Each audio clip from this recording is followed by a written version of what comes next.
তো আমরা এসেছিলাম কারখানায়, মানে আমাদের বাড়ির পাশেই। সেখানে এসে আমরা খুঁজছি কালকে, হ্যাঁ কালকে শিবরাত্রি বলে আমরা ফুল খুঁজতে এসেছি জঙ্গলে। জঙ্গল বলতে কারখানা, পাশে গাছ টাছ হয়ে আছে। এটা জঙ্গল নাকি? এটা ভালো জায়গা। কারখানা, আমি সেটাই বললাম। হ্যাঁ কারখানা, লোকজন কাজ করে। তো চারিদিকে এই যে গাছপালা হয়ে আছে। এখানে কি জানি কাটা নিতে এসছি, আর ধুতরা ফুল, আকন্দ ফুল আর কাটা নিতে এসছি, যেহেতু কালকে শিবরাত্রি। তো খুঁজি অনেকক্ষণ ধরেই, পাচ্ছি না।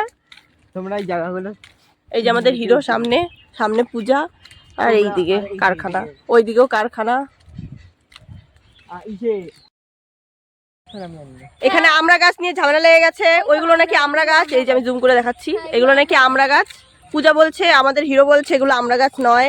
তো আমরা আধা ঘন্টা 2 ঘন্টা ধরে খুঁজে এসেছি কারখানার ভিতরে, কোনো কিছু পাইনি। ফুল এখন মাঠে এসছি, কি বল?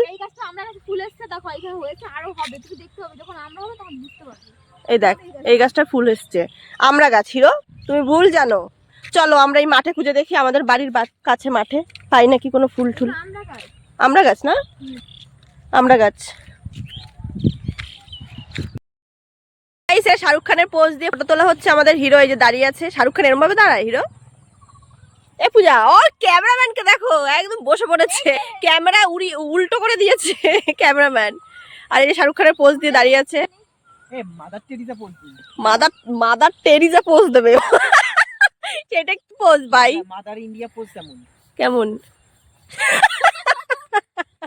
Mother India pose. তো এইখানে শিব পুজো করার জন্য এই ফুলগুলো, শিব পুজো যখন হয় তখন এগুলো ফোটে। খুব সুন্দরভাবে আমাদের এখানে ফুটে আছে, পুরো ভরে গেছে। যেই ফুলগুলো আমাদের বেশি প্রয়োজন ছিল সেইগুলো আমরা কারখানায় খুঁজে আসলাম, পাইনি, একটাও ফুল পাইনি। তো এসছি আমাদের বাড়ির এখানে মাঠে, ফুল তুলবো কি, এখানে ফটো তোলার জন্য ব্যস্ত হয়ে গেছে। একা নেই, দেখো নিচে বসে পড়েছে। ওইখানেও ফুটে আছে, এইখানেও ফুটে আছে, ভীষণ সুন্দর যে দেখতে। তো যেটা করতে এসছি সেটা কি করবি? কি বলবো গাইস, এদের দেখো ফটো তোলার জন্য ব্যস্ত।